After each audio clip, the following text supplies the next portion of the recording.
What they found through the planning process is that there was already a lot of infrastructure that they could take advantage of that was already laid by incumbent providers. I think by going through this planning process, we can save communities a lot of money that they think that they might have to spend.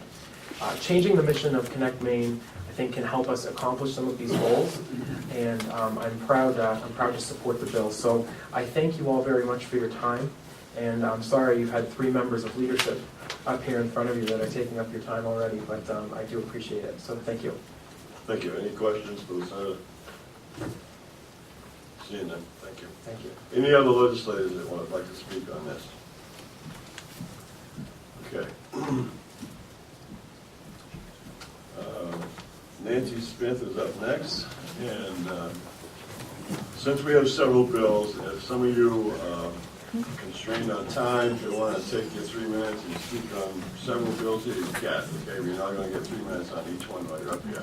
If you want to wait and then speak on each one, you can do that. Okay. Thank you. Thank you. Senator Woodson, members of the Joint Standing Committee on Energy, Utilities, and Technology. My name is Nancy Smith. I live in Monmouth, and I'm Executive Director of Grow Smart Maine. We are a statewide nonpartisan, nonprofit, membership-based organization working to improve Maine's economy, protect its distinctive character and communities, and enhance our state's quality places. We believe this bill makes headway in achieving these goals. You will hear testimony today from those who are well-versed in the technological aspects of this bill. My intention is to address the overall goals, as stated in the bill title, to promote broadband community planning and strengthen economic opportunity throughout Maine. What began as a group of about a dozen organizations supporting this bill in the Maine Broadband Coalition quickly expanded to a network of businesses, municipalities, and nonprofits, all supporting the strengthening of the ConnectME Authority as an important next step in improving broadband access across Maine. I've attached a list of the current coalition members to my testimony. You'll find it on the back, and encourage you to take a look. In my town of Monmouth, where I serve on the Economic Development Committee, I have heard from 3 employers confounded by the lack of sufficient broadband service in town. Tech, a 100-year-old manufacturing success story, Theater at Monmouth, the official Shakespearean theater of Maine, is also stymied by slow internet service. And the Norton Insurance Agency, an insurance brokerage office located right on Main Street in Monmouth. Manufacturing, service sector, and the arts, all working to improve their business but held back by poor internet access. You'll see, along with my testimony, you have testimony from Steve Barrow, who is the Systems Operation Manager for Tech, and if I have time, I'll reference his testimony as well. Grow Smart Maine's statewide perspective focuses on legislation that has potential for positive impact in communities across Maine. We see the economic growth that supports the quality of life that defines Maine. Reliable, world-class broadband must be part of that plan. This applies to the natural resource sector, in particular the agricultural component, which is growing significantly in value-added as well as commodity crops and products. It applies to IT and creative economy, for which a growing number of people are choosing to live in Maine and either bringing their work with them or seeking it out once they settle in. Finally, as in my hometown, it matters to Maine's manufacturing sector. Within all of these sectors, in communities across Maine, broadband improvements are essential to the economic stability and lasting prosperity for Mainers. In closing, I want to note the 2 other bills, 1185 and 1323, also offer valuable improvements to broadband service in Maine, and I encourage the committee to take the best from all of these proposals. We do believe that Connect Maine is the appropriate agency for broadband in government. And if I could reference quickly the Steve Barrow testimony, Representative Gideon referenced the global economy, and as a Monmouth resident for decades now, I'm very proud of Tech, which has been in North Monmouth dating back the early 1800s. North Monmouth is the primary manufacturing facility for Tech, also technical services, research and development, and data services.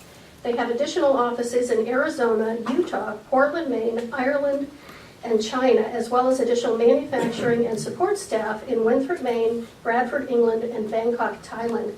Tech in North Monmouth is a global company. And as he notes in his testimony, with almost 100 staff, half of them are in Monmouth. and that they need the broadband in order to accomplish the job and connect with the rest of the company. His closing statement: we believe that strengthening of the ConnectME Authority and expansion of its efforts will play a key role in improving affordable broadband in Maine. With that, I'll close. Thank you. Any questions or comments? Yes. Thank you, Mr. Chair. Thank you, Ms. Smith.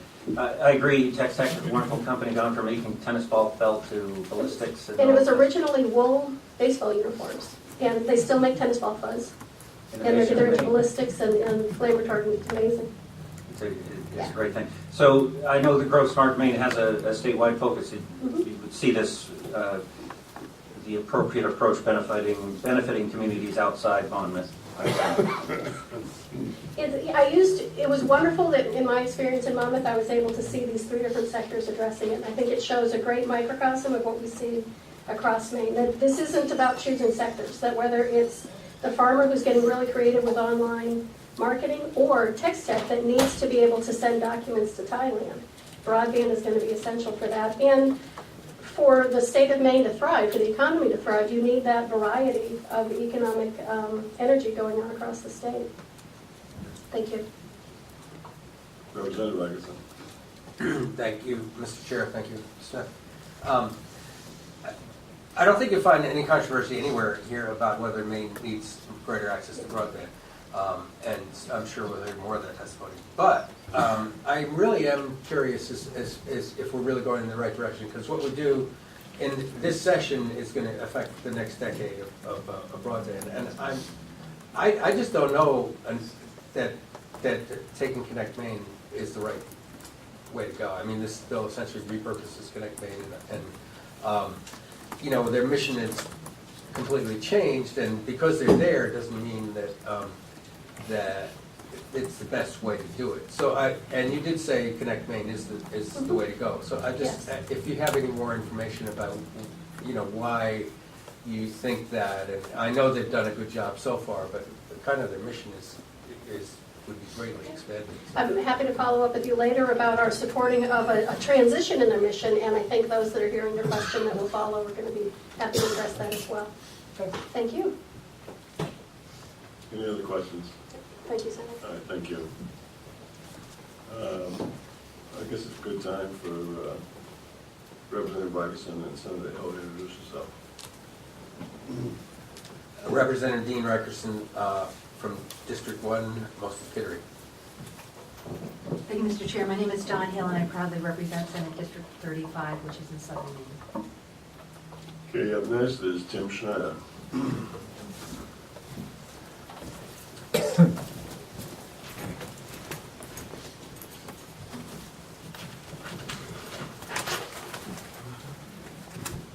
Senator Woodson, members of the Energy, Utilities, and Technology Committee. My name is Tim Schneider. I'm speaking today in support of LD 1063 on behalf of the Office of the Public Advocate. If you're reading my testimony, you'll notice that the first sentence kind of ends. That's what happens when you're drafting testimony on 4 bills for one day.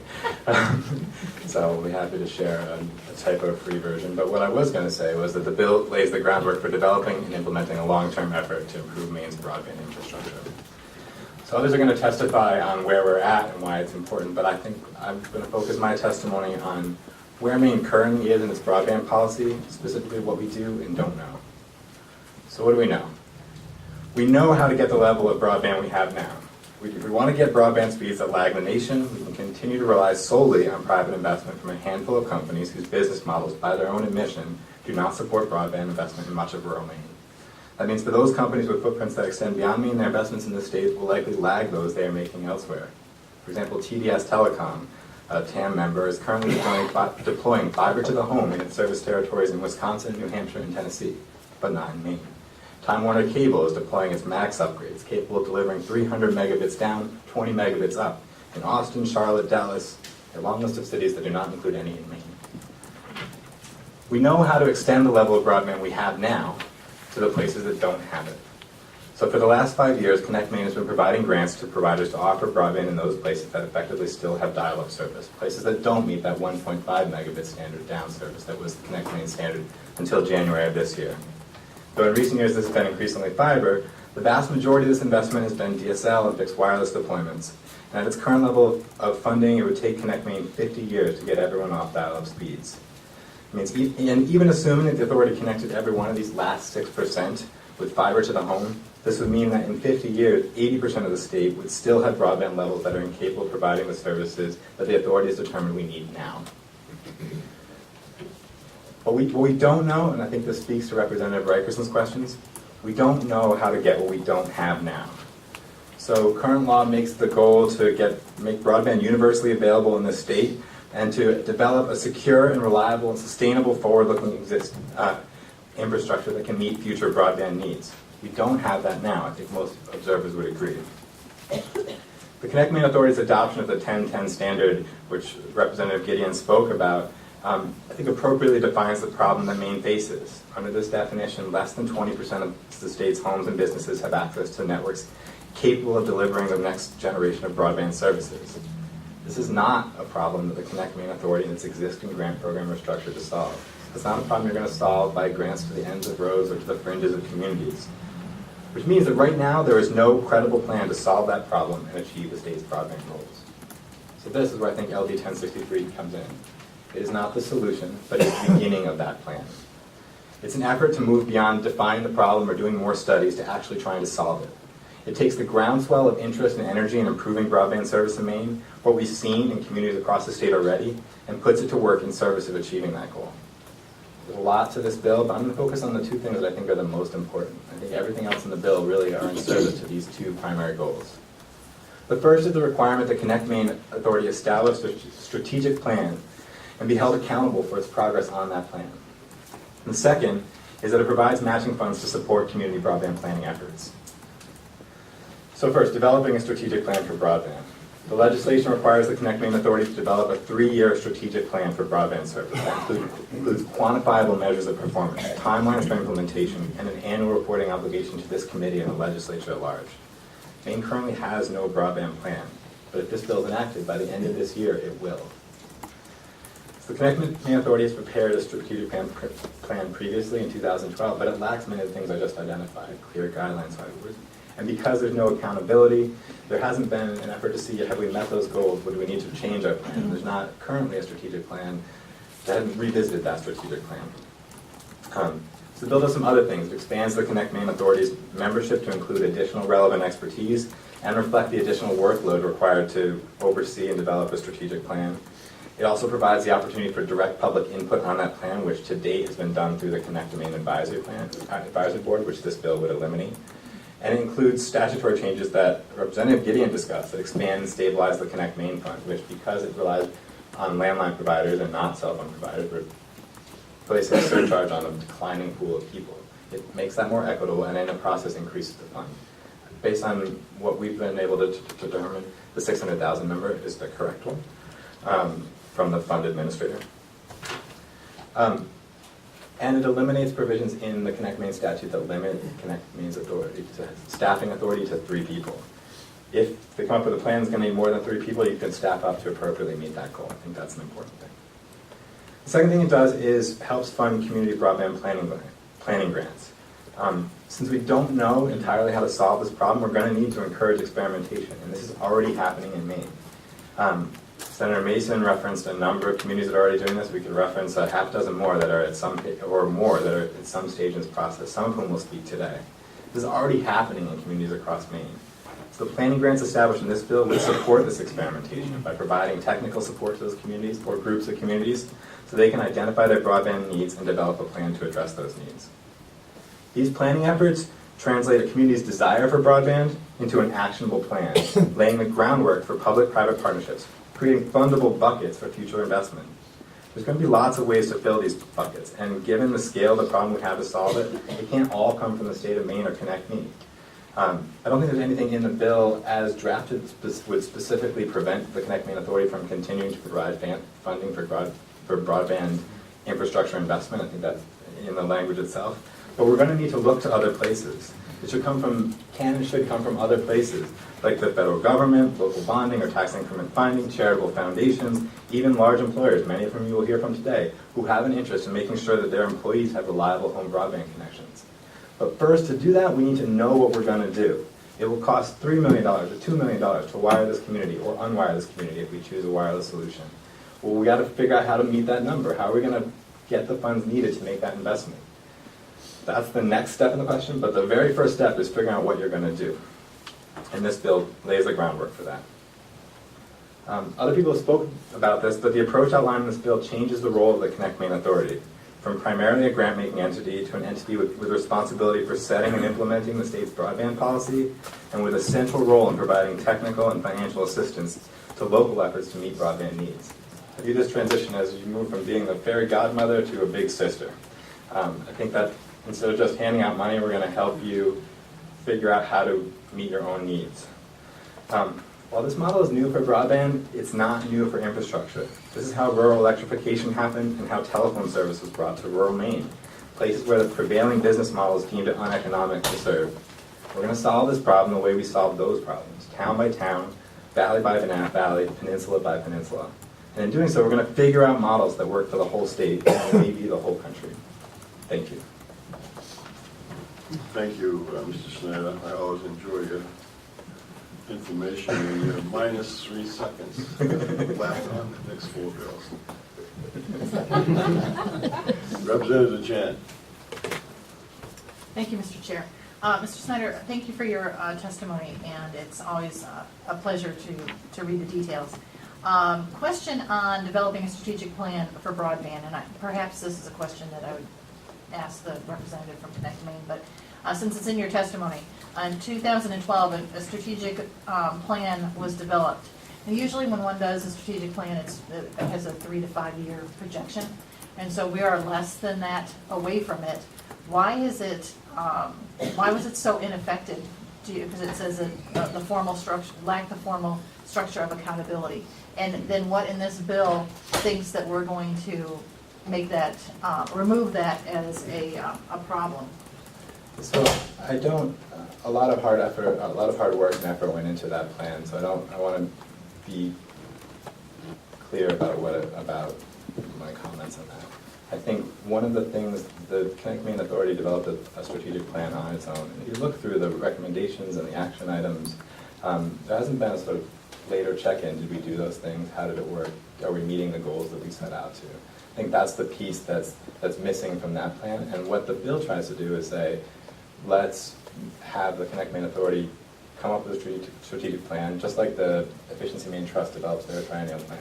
Here's what we're going to do, and here are the specific, here's actionable items, and then report back to this entity, report to the authority itself. Here's how we're doing on that on an annual basis, so that this committee, when they take up the question of broadband, which will come back before you again, hey, we have a plan. How are we doing on that plan? Do we need to change that plan, et cetera?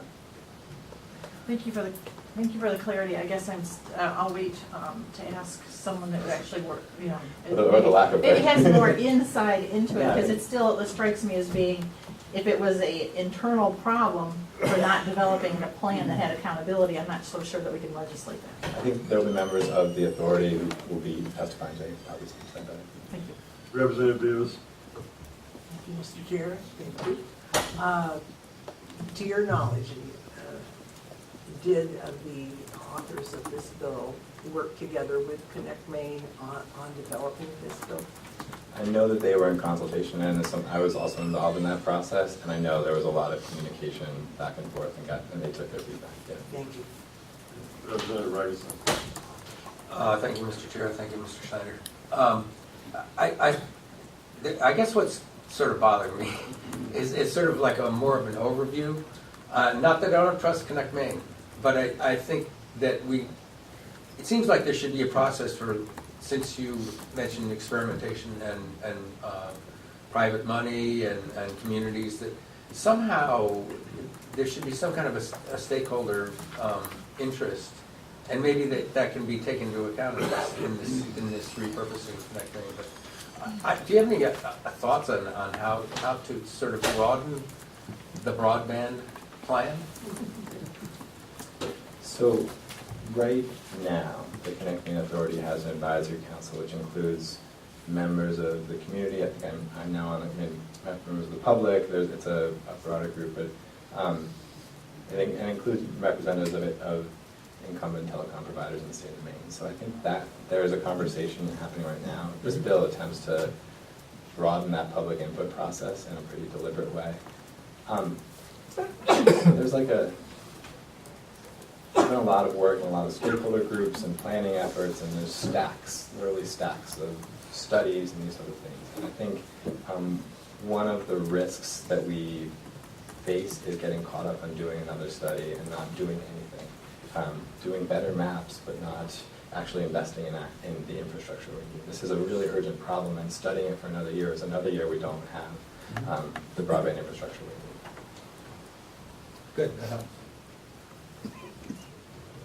Representative Cohen. Thank you, Mr. Chair. Thanks, Mr. Schneider. I'm very much in support of, as Representative Records said, I think everybody is, and we've got a nice opportunity here. What I'm struggling with is, you mentioned here at the bottom of page 1 how TDS is building out in New Hampshire, and just pulled out that one example. And it really is interesting. They're actively building out in New Hampshire and calling it Fiberville and so forth. And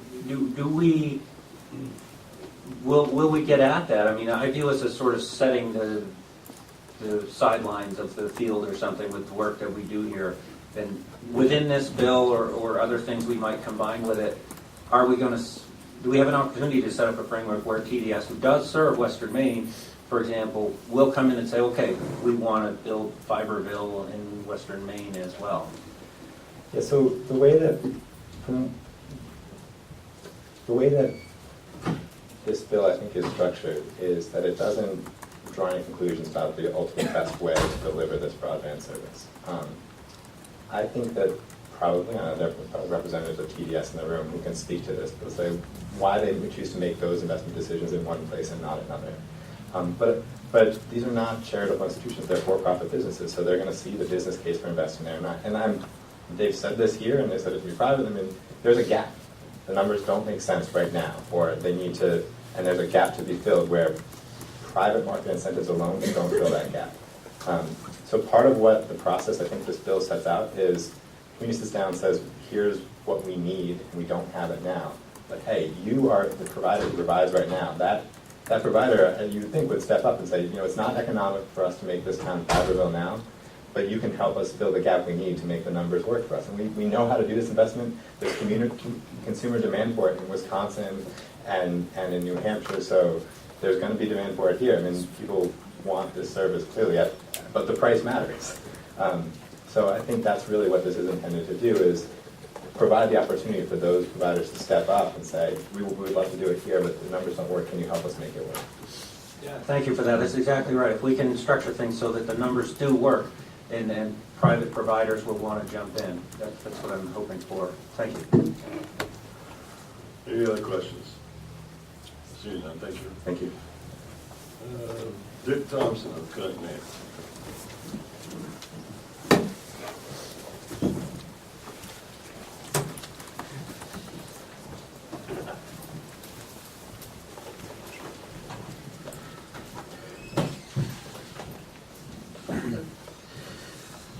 Senator Woodson, Representative Dion is not here, members of the Joint Standing Committee on Energy, Utilities, and Technology. I am Dick Thompson, and I am the CIO of the University of Maine system. And I'm also a member of the ConnectME Authority and have been so for most of the time period that the authority has been in place. I am pleased to speak on behalf of the authority in support of LD 1063, and want to confirm that indeed I had an opportunity to speak with Representative Gideon and with Jim Snyder on multiple occasions and others about this bill, and we support it and what it's trying to accomplish. We believe this bill has a great deal to offer, and pointing out those key points of interest to us, this does change the definition of communications services, and we think that will serve us well. We see this as leveling the field for those who compete in this space. The goals in the $600,000, I can also confirm that is the amount that we believe would be increased, at least that amount, if the cellular providers were included. The goals and policy statements up the ante for how we manage and invest in broadband service capacity. The goals in this bill are clear, and the policies establish a path that the authority can execute. Adding members to the authority, especially from DECD, and a designee with knowledge of telemedicine strengthens the team. We are fortunate to have a member who has the knowledge of telemedicine and works in that field today. But this assures this representation going forward. This is a key growth area and one that I think will cause the urgency for people to subscribe to broadband. The community and strategic planning requirements in this bill set high standards for the authority and ones that we can meet. The proposed engagement of stakeholders and especially the public in the plan review adds to the value of the resulting plans. The ConnectME Advisory Council is eliminated by this bill. The council provided a valuable service over the years, but the authority can and will be able to engage those members regularly and perform the work assigned to the authority. We do very much appreciate what was accomplished by this group. There is a great deal of work to find within a short period of time in this bill, particularly development of the first triennial plan. Consideration should be given to that time frame and perhaps extend the time frame a little bit beyond the December 31st, 2015. I'm not suggesting that it be a long time, but at least 30 or 60 days to give us a chance to make sure that we do a really thorough job. This bill is a major step forward. The interest in broadband service improvement and coverage is extraordinary. This bill sets in motion a change, a stepping up of Maine's activity in this area, and it's happening around us as we will hear shortly. The authority is prepared to carry out what is implemented in this bill as the best course of action. In recent weeks, we have taken significant steps to engage even more fully and to be active as an authority in the most productive way. Members are here and willing to participate. There is much that can be done. Thank you for the opportunity to speak. Executive Director Phil Lindley is here, and I will be able to attend the work session to assist with any discussion or proposed modifications that may be considered. I'd be happy to answer any questions you may have, and thank you for your attention. Thank you. Any questions for the gentleman? Thank you. Jeff Luchetto.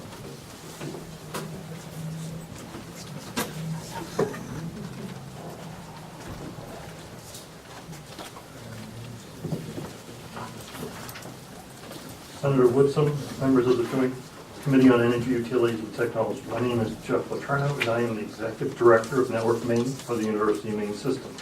Today I testify in support of LD 1063. The establishment of good public policy around broadband expansion is critical if the university is to fulfill its mission of educating Maine's people in the 21st century. I am responsible for all technology infrastructure in support of all 7 universities and their multiple campuses, research centers, cooperative extension offices, and various other facilities across this great state. In this responsibility, I get a rather unique insight into the availability and quality of broadband services, or lack thereof, in various regions of the state. It was the university's inability to buy the level of broadband connectivity it requires at an affordable price that motivated me back in 2009 to initiate the efforts that led to the creation of the three-ring binder middle mile network. I should digress for just a moment to recognize that in this room today, there are many other thought leaders that brought the three-ring binder from what some thought an unrealistic idea to a hugely successful project that will bring benefits to Maine for decades to come. And the room is full of these people, all very interested in this. I also have the privilege of leading the university's activities in partnership with the Maine State Library, the Maine Department of Education, and the Maine Government's Office of Information Technology to deliver broadband connectivity to Maine's K-12 schools and public libraries through a program called the Maine School and Library Network, or MSLN.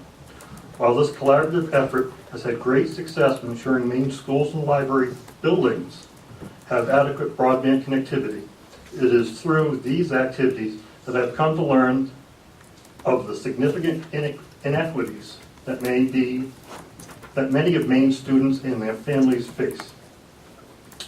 Universal access to modern broadband services is far from a reality in this state. I see this through MSLN based on the wide variations of broadband costs in connecting participating schools and libraries.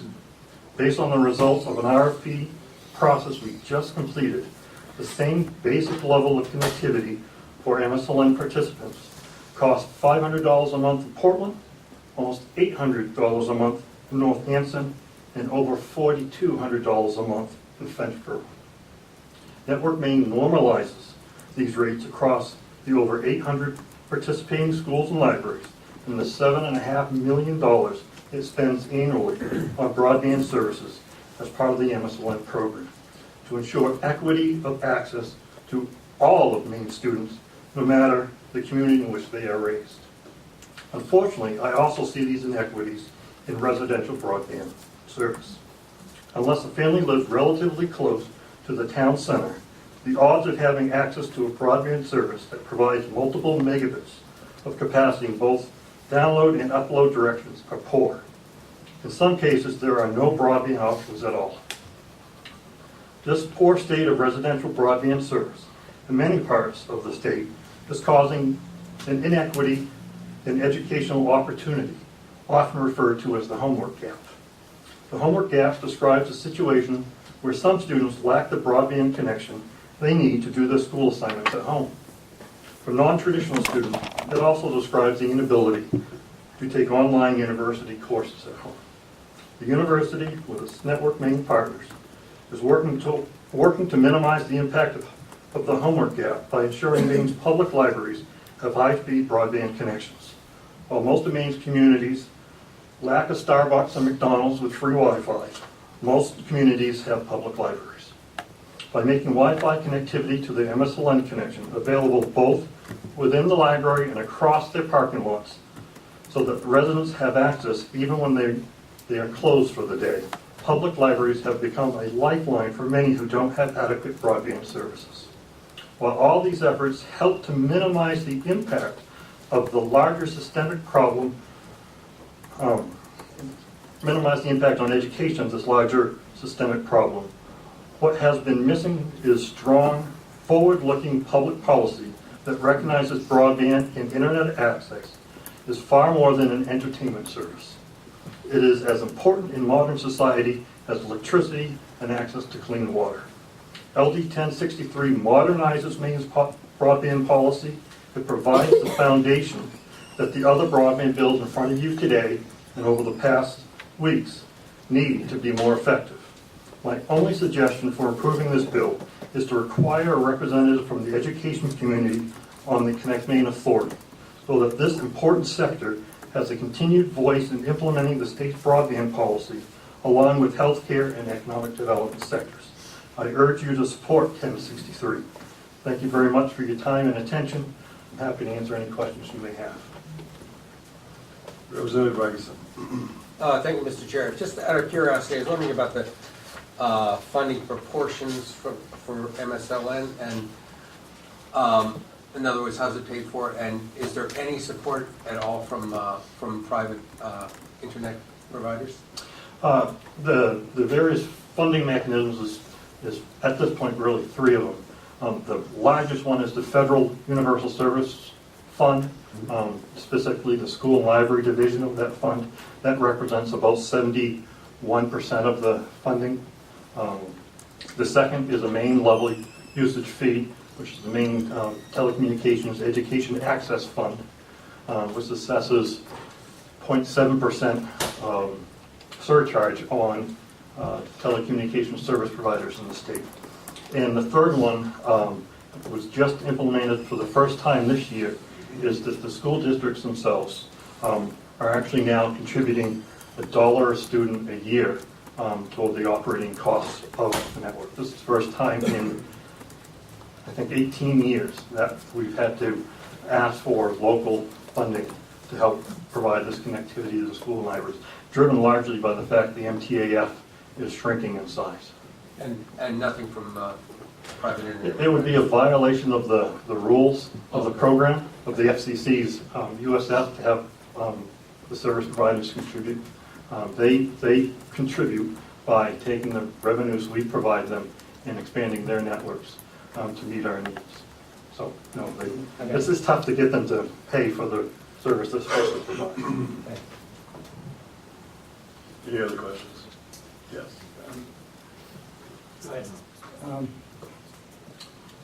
Thank you, Mr. Letourneau, for being here, and while you give great credit to the other good minds here in the tapes today, I'd be remiss not to make sure that you're listed as one of them. So When I first started thinking about broadband, I was asked a friend of mine who I should call, and guess who he listed as number one. So off goes the journey. But that's really not the question I have. It's my understanding that you have begun a process with Foxcroft Academy to begin to look at exactly what kind of access the students have that would help drive this academic decision-making at the institution. Have you any preliminary results that would indicate what you're finding, or do you have any, I guess I'd just leave it at that. Thank you. No, we're not far enough along to have any real results per se. The first challenges we're trying to tackle is how to gather from the students and the teachers what they have for connectivity at home, to see how effective could they participate in learning. There's a bunch of different ways you can think of that from home. It does no good if the entire student population has decent broadband at home, but the teacher that's teaching the course doesn't. So it's a very much like the MLTI program. One of the strongest parts of that is an equitable access to all those learning devices. You can count on everybody having access to it. That's one of the challenges. And it's the homework gap, it's the snow day. We're all, those of us that still have kids in school, our kids are going to go through, feels like the end of June, because we've had so many snow days. How can we have effective learning during those time frames? That's the challenge they're trying to look at and see if they can accomplish. Thank you. Any other questions? No. You spoke of the three-ring binder and the benefits to come. Could you expand on that a little bit? Yeah, the three-ring binder, much like LD 1063 and many of the other bills in front of you this session, none of them are the golden bullet, silver bullet. They all play a part